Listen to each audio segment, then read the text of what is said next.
Welcome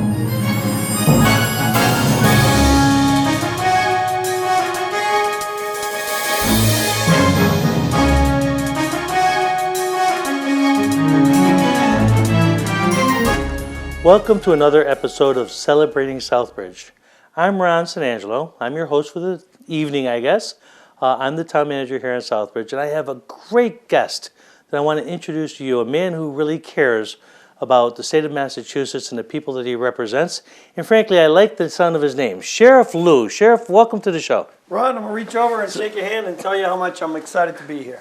Well, it's a pleasure having you. And, part of this show is to explain to the people of Southbridge exactly what government does for them and how they get benefits from the tax dollars that they spend. So first, why don't you introduce yourself a little bit, Sheriff? I know you're new and you were originally from the legislature and you've taken over the office. Why don't you tell me a little bit about what the Sheriff's Office does and some of the major changes you've made since you've taken office? Well, Ron, again, I'm glad to be here in Southbridge. This is, they talk about celebrating Southbridge. There is a lot to celebrate in this community and a tremendous history that Southbridge has and is very proud of. And I just came from the high school with a great group of students I was working with on my coat drive. And I just want to say I've enjoyed my time in Southbridge. I've gotten to know this community extremely well in the 5 years I've been sheriff, and started when I first campaigned for the office. And, it's sort of like what you were just saying about, letting people know what they get for their money. And when I first looked at the sheriff's job, Ron, after being a legislator for 8 years, but also having never run for office till I was 40,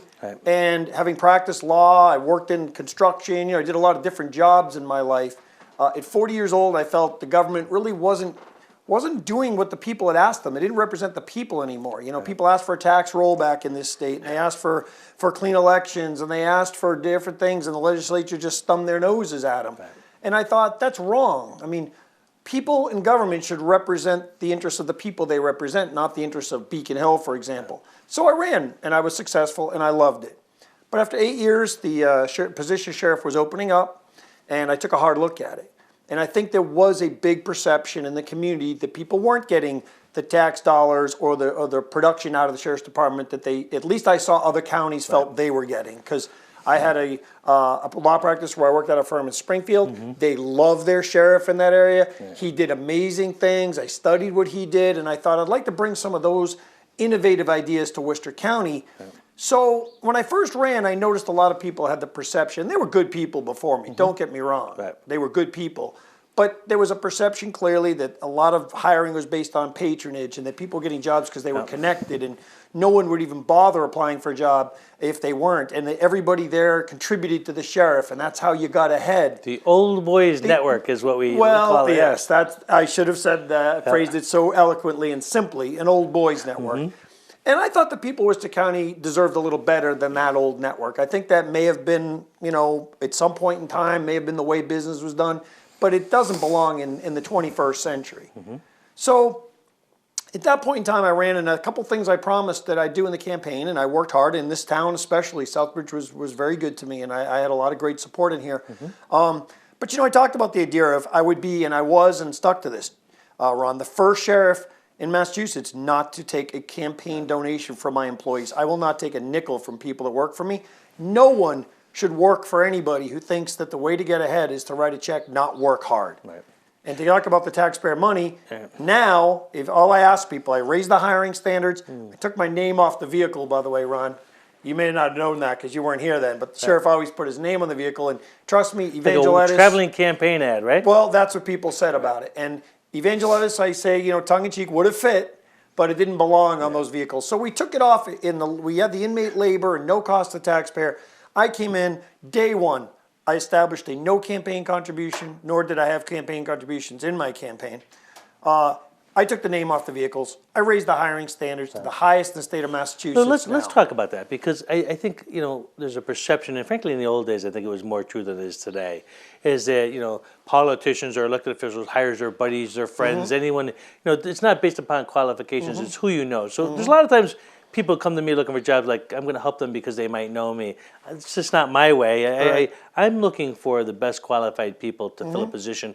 I don't care where they come from. I don't care really who they know. What I want to know is, can you do the job? It sounds like that's an important part of what you're trying to do. Is that correct? Ron, we have a very important function at the Worcester County Jail, and that is that 6,000 people leave that place every year. Some of them go to state prison, but the majority of them go back out into the streets, and I mean every street and every community in Worcester County, including, of course, Southbridge here. And I just want to make sure that everyone at that place, every one of our employees is on the same page, and that is we have a hard job, but that is to make sure that those thousands of people that walk out our doors and go back into our communities are less likely to commit a crime than when they got there. And that means not only correctional officers who work so hard for us and supervising officers, but social workers, nursing staff. We have quite a bit. We have teachers and things.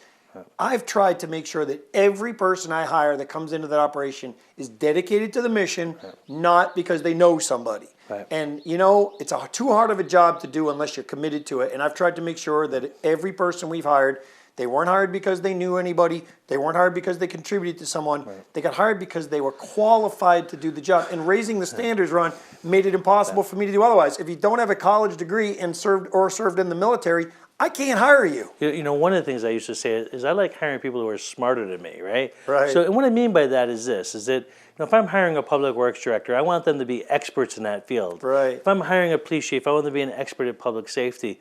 I can't be an expert at all these areas. So I imagine that's the same thing true for you. When you're looking for a correction officer, you want somebody that has the experience in that field.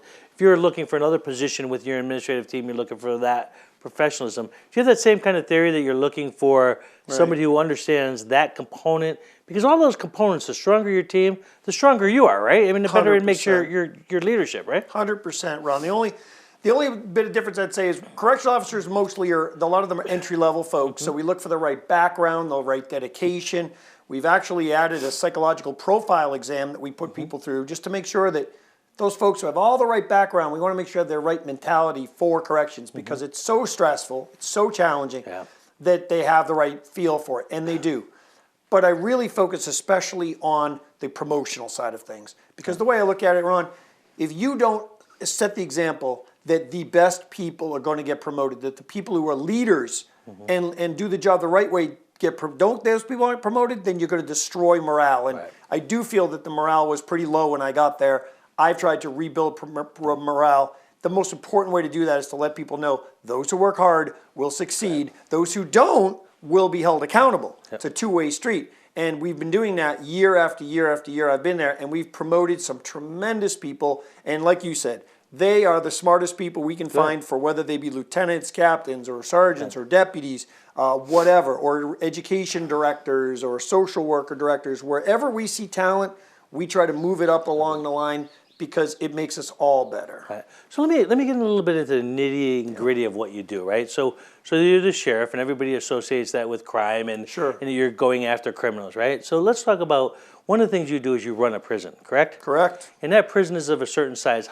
What's the population of inmates that have come to your prison, and what's the kind of general length of time that they stay in your prison? So they're, and then following up on that, what do we do to rehabilitate them? I think that's going to be more and more a big issue. Yes. How do you rehabilitate those people so that when they come back on the streets, they're safer for our community? They're not in the situation that they're looking to immediately get back into drugs or immediately looking to do break-in and entries, all that kind of stuff. So tell me a little bit about the prison itself and how you manage that facility. Well, Ron, I'll say this is a great question, and I'll say that I could answer the first part of your question in probably about a minute, and we could spend the next 3.5 hours talking about the rehabilitation side of things because it's extremely challenging. No, and I will do my best. I'm just letting you know that the facility itself, I often say to folks, if you're not familiar with places like prisons and nursing homes, count your blessings because they're tough, challenging places, and many of us have experienced in those in one fashion or another.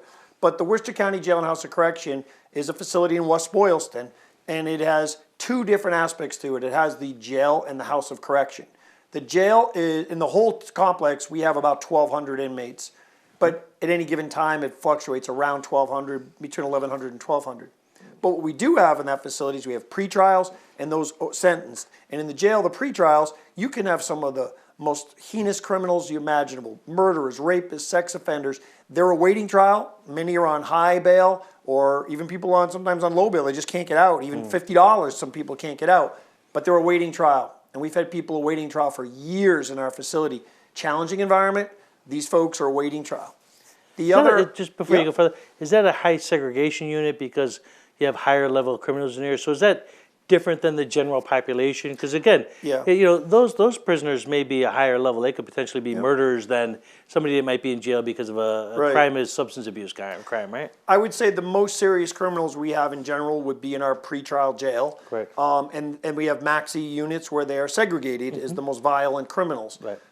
So we do have that area. And then the sentence population, which are essentially those who have been gone to trial, received a sentence of less than 2.5 years. Right. In many states, it's only 1 year. So 2.5 years, you can be somewhat serious criminal, Right. believe me, and 2.5 year sentence, that's pretty serious. But they go to our back, they come back to us as the house of correction. And what we've tried to do is, as my pastor said when he swore me in, Sheriff, may this truly be a house of correction. Right. And I've dedicated myself to your second question, which is the rehabilitation aspect of corrections. Because, Ron, the bottom line is, as I said earlier, these folks are getting out. They're going back to our community, our street. I know we all have limited resources today, but as sheriff, my highest responsibility is to, one, keep some bad people off the streets as long as possible.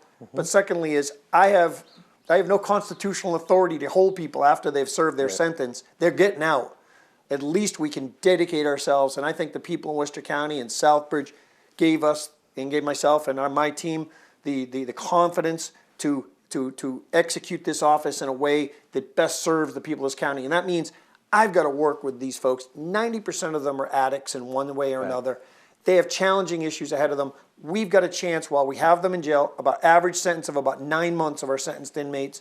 During that 9-month average period, I want to utilize the resources to meet those inmates halfway. And I want to be clear about one thing, Ron.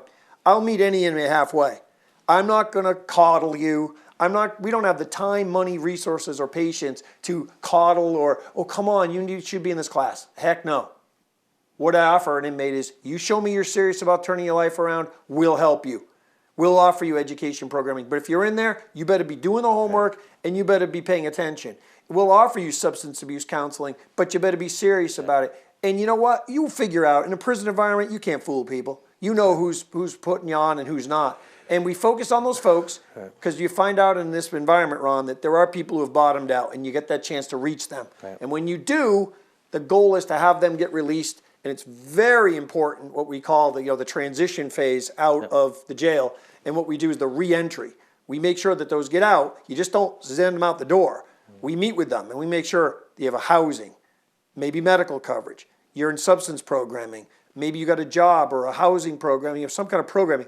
If we can give them those tools and they get out, Ron, and they can make it 24, 48, 72 hours, we got a chance they won't hurt you, me, our families, our community. Because in the end, I'm really doing it for us and our public safety. So it's interesting. And recently, the town of Southbridge held a opium forum or a forum on substance abuse. Congratulations. And thank you for sending representatives. They were absolutely great in helping us to understand the issue and stuff. And a big part of that discussion was the treatment component of it. Obviously, education is important. We're going to talk about that, but I want to talk a little bit about the treatment side. So many of these criminals that you're seeing through your correction system are just that, people that are involved in drug abuse and substance abuse.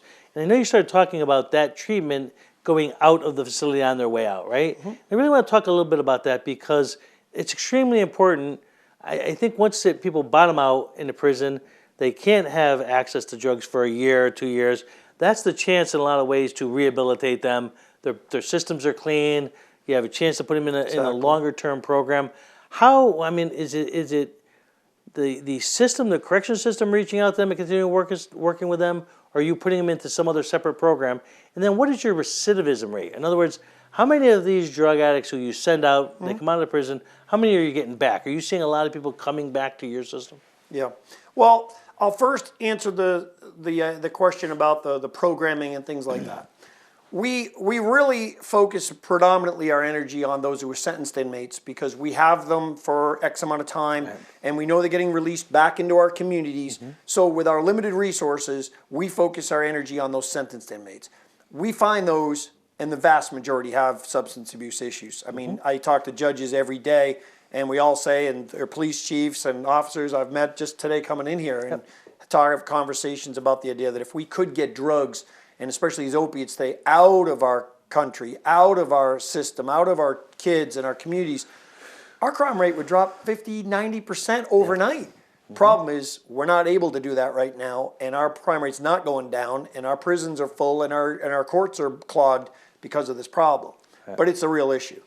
So with those inmates, 90% of them having those problems, we tried to offer in-house programming. Now with again, I don't have the resources right now to offer everybody, the best programming because I can't do it with 600-700 inmates eligible for these programming.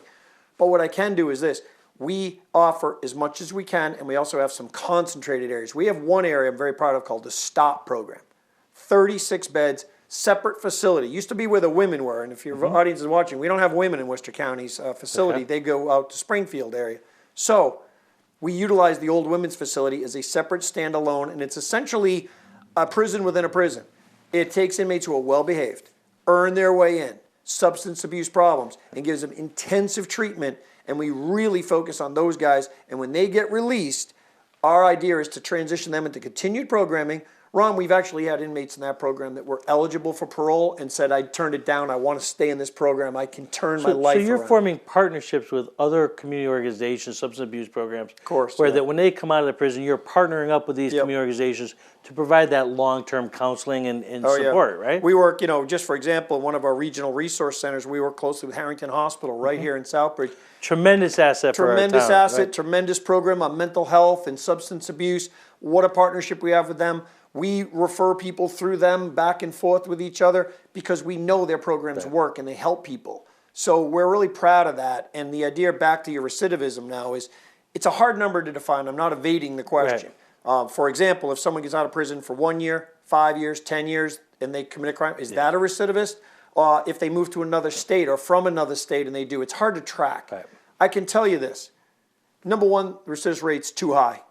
I would guess if you had to give you a number, maybe 50%. You don't bat 1,000 in corrections. No. I've often said sometimes it's like baseball. If you hit 350, you might go to the Hall of Fame. But we can do better. But I can tell you this, Ron. People who get the intensive treatment, especially when we can identify a substance abuser, and believe me, we're not giving violent offenders who have committed these terrible crimes. We're giving people who are predominantly committed crimes because of their addiction. We're trying to reach them, turn their lives around, make them productive citizens, and get them out doing that. So that's really where we focus our energy. And in that area, that's a helpful way to reduce recidivism. But, again, working people into employment, the greatest social program, Reagan once said, is a job. And I couldn't agree more. It is a great. So we work hard on this. We have great partners in the community. Yes, you're right on the money. If you transition people out of the prison, you don't give them the resources, they're going right back to drugs, street, gangs, bad neighborhoods. I often talk to my inmates, Ron, just one quick aside.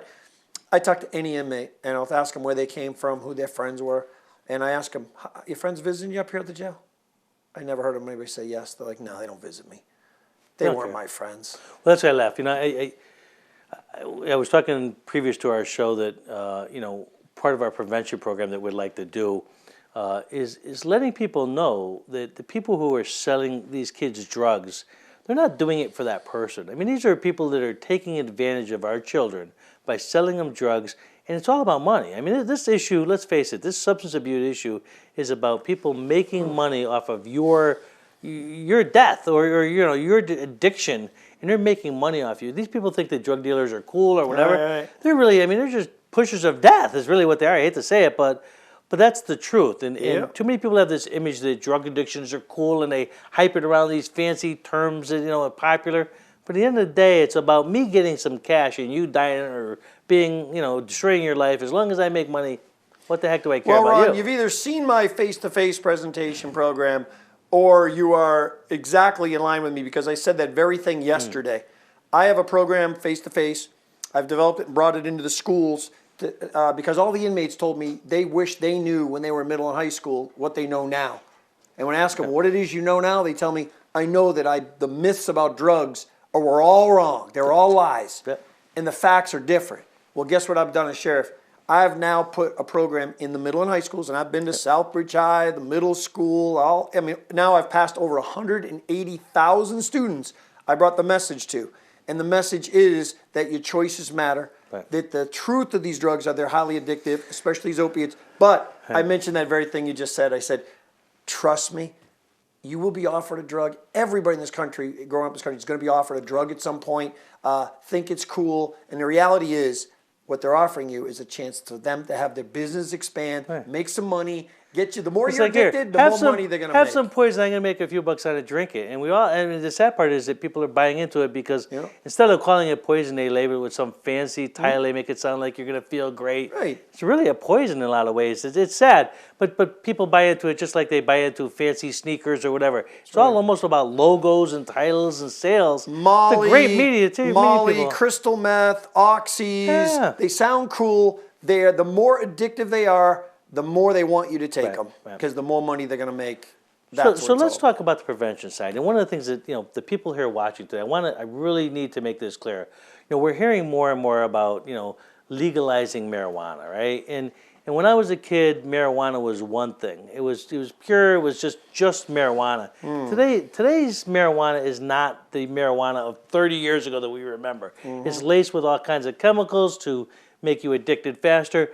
Are there safe drugs that people can play with? I mean, people have to recognize that you can't say to your children, "Oh, I did marijuana when I was a kid. It's fine. It's not the harmful drug," because it's not the same marijuana. Have the drugs changed from the days when we were kids to what's on the street today?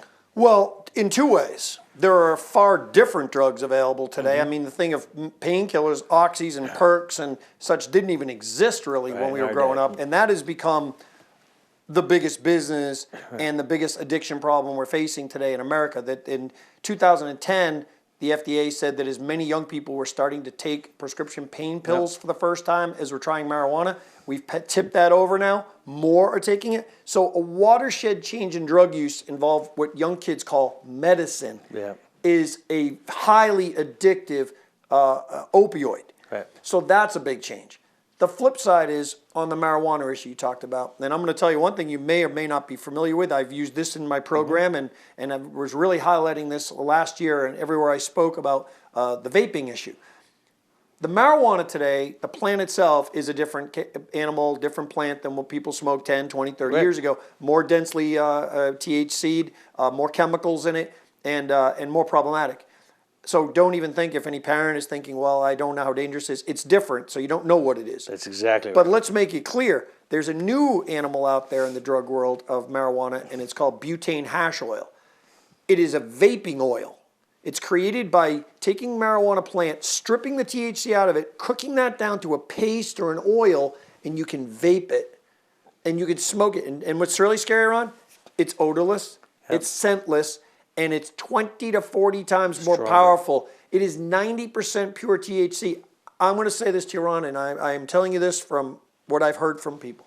I talk to heroin addicts who tell me they have never been so overwhelmed by a drug as they were when they smoked butane hash oil for the first time. And young kids, sometimes that's their first experience with marijuana. It's called butane hash oil. It is the crack cocaine of marijuana, and it's out there. It scares me to death because people don't know what they're getting into when they start this process. It seems harmless at the time. I want to talk a little bit more about face-to-face, right? So people need to understand that. So, truthfully, and I've seen this with people that I know, they look one way when they're free of drugs, and when you see them after they've taken heroin or cocaine, their faces almost dry up and shrink up, and they look 30 years older. I hate to say it. But tell me, what is that face-to-face? Is that what you're showing you what you would look like if you weren't on drugs? And it actually is a system that shows you the before and after, I guess, right? Well, Ron, the genesis of this entire program was when I was running for sheriff, I heard about technology that was able to demonstrate the improved appearance of people who were burn victims through plastic surgery. There was software that could demonstrate, here you are today, but we can make you look this much better. I was aware of the fact you could reverse that technology and show people today and how much worse you'd look if you became an addict. Well, I thought, what a powerful message. Having teenage daughters, I'm thinking, if we can't appeal to people, and I talk about all this in my face-to-face, but if I can't get your attention on the facts I talk about that people go to prison who never thought they would, that you'll have a Corey for the rest of your life if you get arrested one time, that you can change your teeth and your interior and your organs because these drugs can destroy you from within. It could change your personality. But if it doesn't do all that, at the very end, I show before and after pictures. This is what you're going to look like. This is what you look like. And I have the technology now. We just got some brand new updated technology. We can take your picture, any student that we put it in front of, show them today, and then show how their appearance would change. And it's a very powerful message when young students, and we put this in front of as many as 2,000 students at a time or as small as one classroom. But when you see those pictures before and after, the gasps, the sort of shock value, and then I show their classmates, and they laugh, but they get it. Yeah. It's changing you in a bad way. And I hope, if nothing else, I can get to people's vanity, Ron. And that's the end of our presentation. But it's powerful, and I'm proud of it. And as I said, we've passed 180, personally, have put it in front of 180,000 of our students here in Worcester County. So one of the things, Sheriff, you did, this is part of your prevention program, letting people know what they might look like through this thing.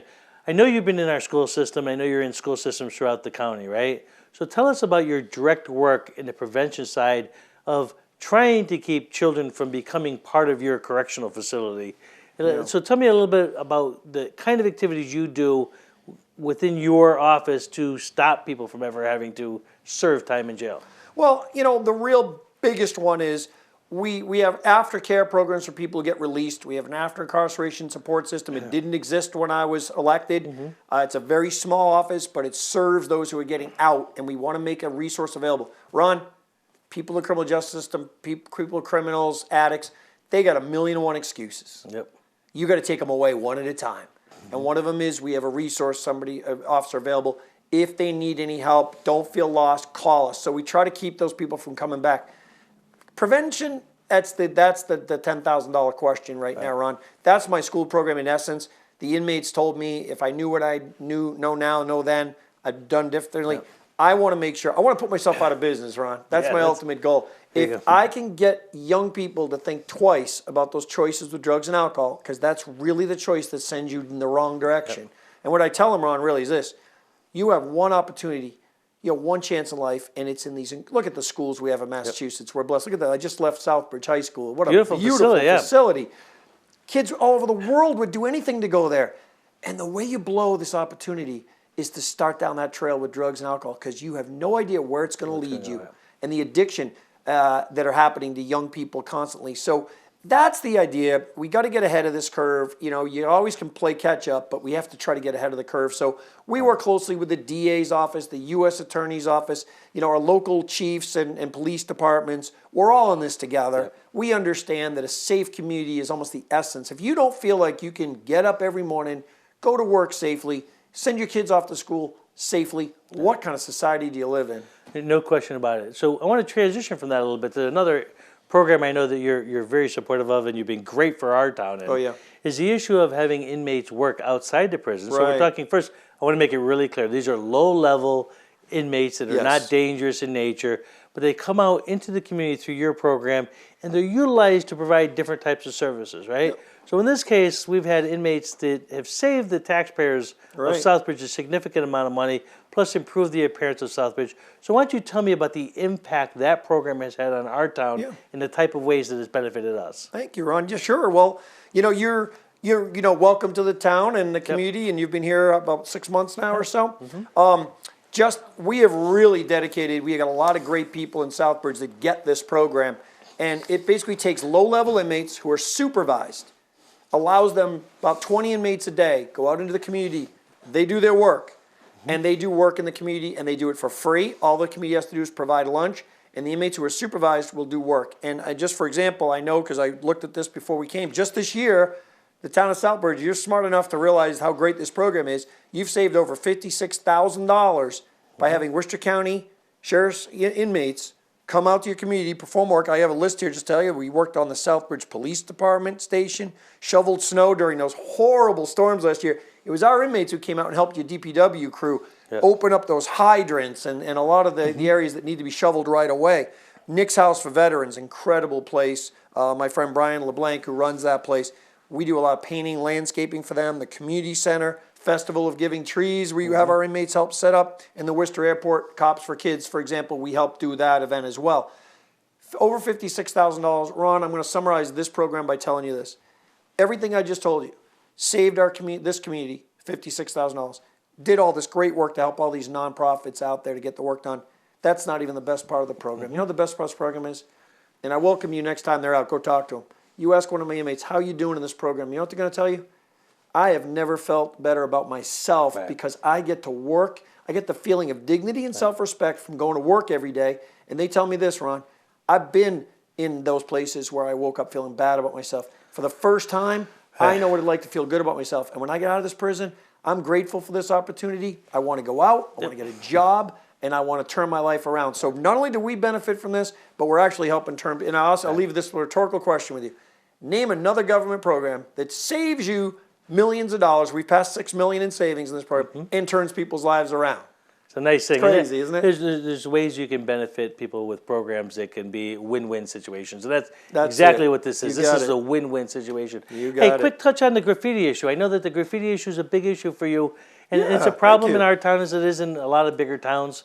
Tell me about how you're tackling that graffiti issue through the use of inmates. Well, Ron, I appreciate it. And I know we're getting towards the end of the show, and I just want to tell you I've really enjoyed being on here, and I'll come back again with you anytime. But one of the last pieces I want to talk about, you know, graffiti is an issue in our communities. And if you're like me, and I know you are, Ron, and I know everyone is pretty much out there listening too, it's like graffiti is a personal affront. It's disgusting. And not only that, but it oftentimes indicates gang and criminal activity. So not only is it a black mark on our community, it's also a potential public safety issue. So when I saw the markings going on, the taggings going around Worcester County, and I saw the fact that private businesses were tagged who were just trying to make ends meet, they can't afford to have it removed, thousands of dollars. The communities don't have the resources to remove it, so it's growing, and it's the old window pane theory. It's like a weed. If you don't stay on top of it, it keeps growing. So we realized the way you beat graffiti is you stay on top of it. I thought, why can't the sheriff, as long as the communities tell me they want to use my crew, I'll bring them out. I got the word they would, and you guys have. I bought the equipment. I trained a crew with an officer and with inmates who will go out. We will go out into Worcester County, and for free, we'll remove any graffiti that a town, you call me, Ron, and you say we got some graffiti. I was just thinking that, my friend. We are going to have some further conversations because I would love to get those crews out to help even more. So I think we've been out already. We did the old high school over on Cole Ave. We did the work over there. We got the local businesses have been tagged along Main Street, right around the 310 Main Street area. We removed all that graffiti, and we do it free of charge. So it's a way, in the end, Ron, I'd like to say what we've talked about today. These are all things that I'm blessed as sheriff, and it's not me. It's an incredible department that works with me. Great people. If you see some of the sheriff's department that work there, thank them for the work they do. But we want to be, and what I promised when I ran, and I'm proud of, I want to be the Worcester County Sheriff, the Worcester County Sheriff's Department, that people say, what a great community partner they are to help us be a better community. And that's what all these things really are about. So, Sheriff, I want to thank you for one other thing. You know, I see that you ran a food drive that collected over 50 tons of food for Worcester County. So I want to say thank you for that and having your team being out there helping needy families throughout our county.